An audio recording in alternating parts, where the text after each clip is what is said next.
ये दोनों खानदान, चाहे वो किचलू खानदान है या सिरुड़ी खानदान है, ये दोनों ऐसे चिनार बन गए हैं कि जिनके नीचे कोई भी फसल नहीं उग सकती है। किसी भी आदमी की परवरिश, उसकी बेहतरी, उसकी फलाह, उसकी तरक्की नहीं हो सकती है, क्योंकि इनकी जड़ें जितनी नीचे हैं उतनी वो अब जहरीली हो गई हैं। इनको उखाड़ के फेंकने की जरूरत है ताकि नई पौध तैयार हो, नए लोग सामने आ जाएं। तो जब इनकी आपस की बात हुई, इन्होंने एक दूसरे से क्या कहा आपको मालूम होना चाहिए। दपन लगी चैन चारवाई में मैन चारवाई से शर्म आनी चाहिए ऐसे लोगों पे।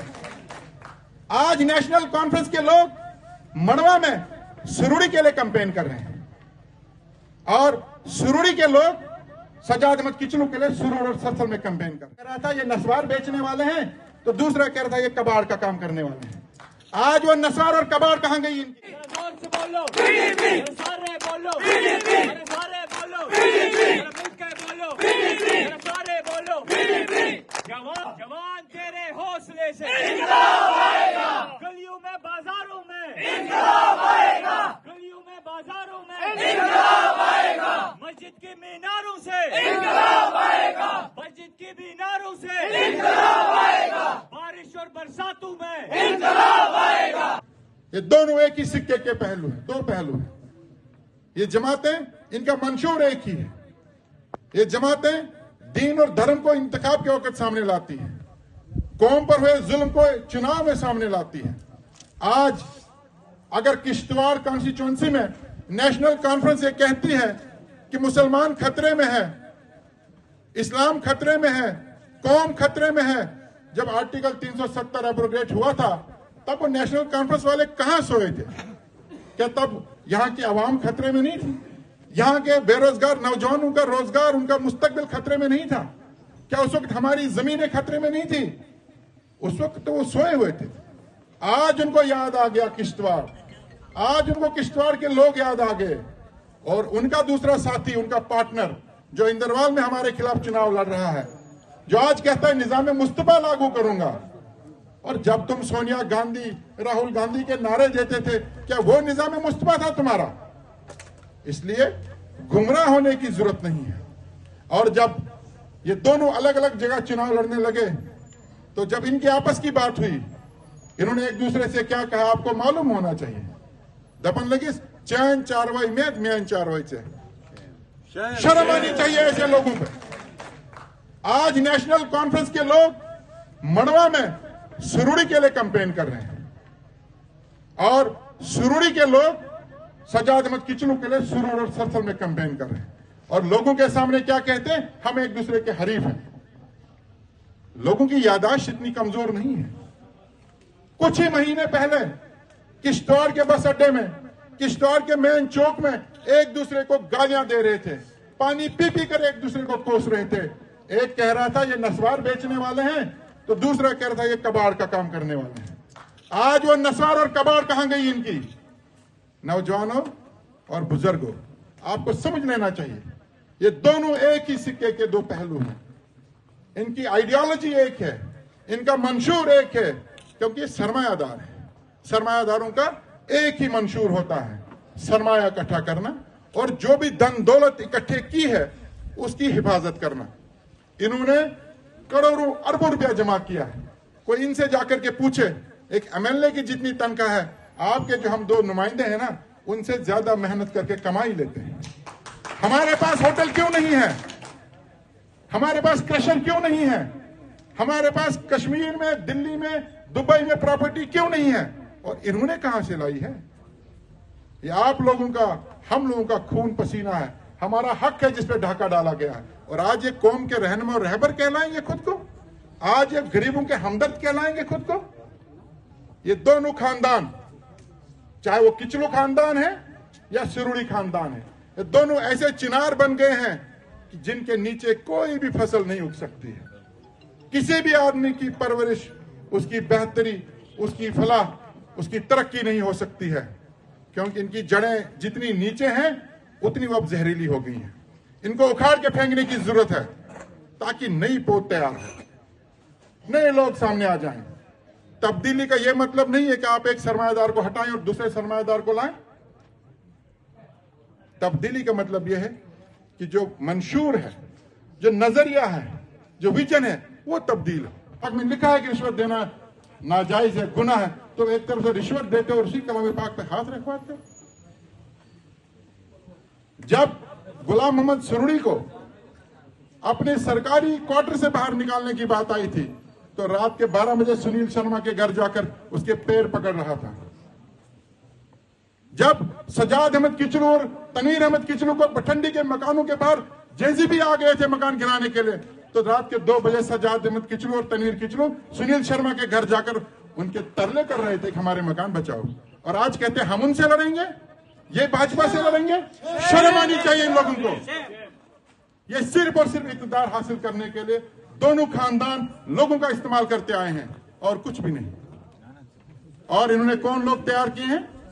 एक ने प्यारेलाल शर्मा को तैयार किया है, वो उसकी पैदावार है, और दूसरे ने ऐसे नासूर किश्तवाड़ में तैयार किए हैं जिन्होंने नौजवानों को खाया है, चबाया है, दबाया है।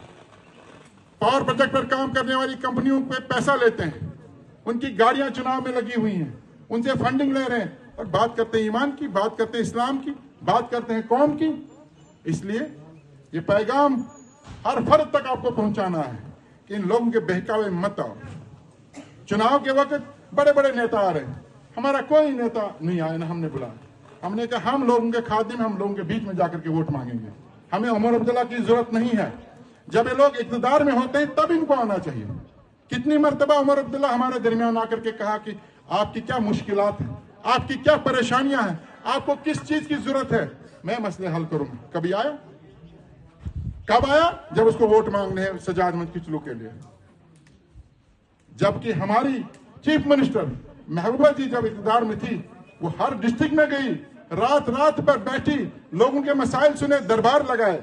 उसने कहा मैं कुर्सी पर हूं, आज मेरा फर्ज है लोगों के दरमियान जाना, वोट मांगने के लिए नहीं आऊंगा। तो क्या हमें ये सब भूल जाना चाहिए? कहने तो बहुत कुछ है, कैंपेन का आखिरी दिन है, लेकिन एक बात जरूर कह के जाऊंगा कि वोट एक गवाही है, एक शहादत है, एक फैसला है, और फैसला हमेशा सच्चाई पे करना चाहिए।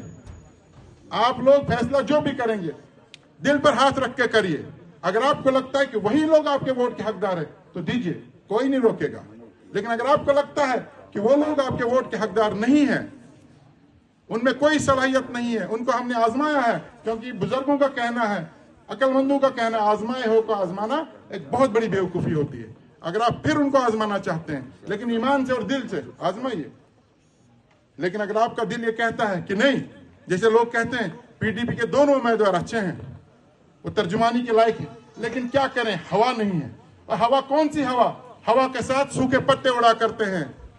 जो पेड़ होते हैं जिनमें जान होती है, वो हवा के साथ उड़ते नहीं है।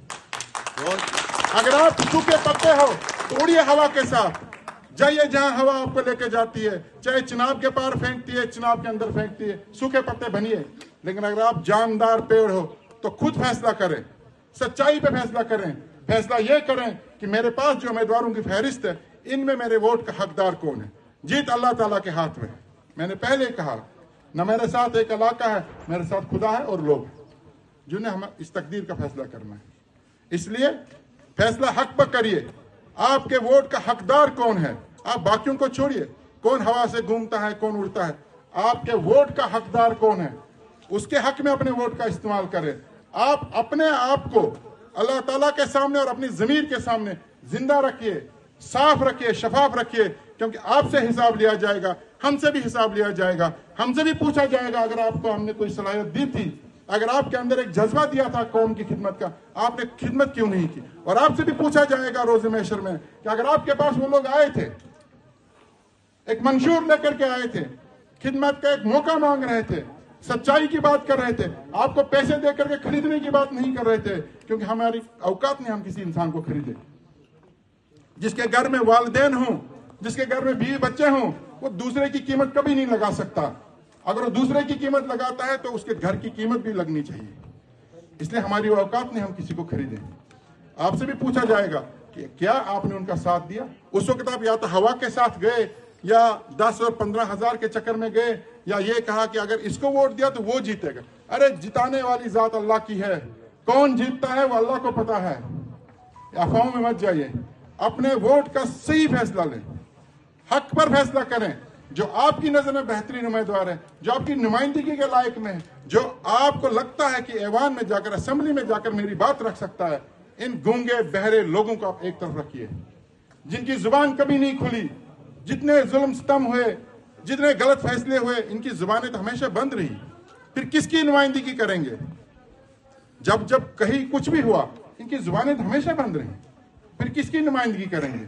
एक बार हमें अपनी खिदमत का मौका दें। मैं दोनों कॉन्स्टिट्यूंसी किश्तवाड़ और इंदरवाल के तमाम बागीर आवाम से दरखास्त करूंगा कि एक बार हमें किसी खानदान को आगे नहीं चलाना है। दादा था, बेटा है, अब उसका पोता आएगा, नहीं। इसीलिए 5 साल के बाद चुनाव होता है, ताकि तब्दीली लाई जाए और उन लोगों को भी एहसास हो कि हमने गलत आदमी को आज तक चुना था, या अब हम गलत आदमी को चुने। तब्दीली लाना बहुत जरूरी है। इस बार अपने वोट का इस्तेमाल आप जायज तरीके से हक पर करें, फैसला अल्लाह पर छोड़ दें। इंशाअल्लाह अगर आप लोग साथ देंगे, कामयाबी हमारी होगी। खुदा हाफिज़।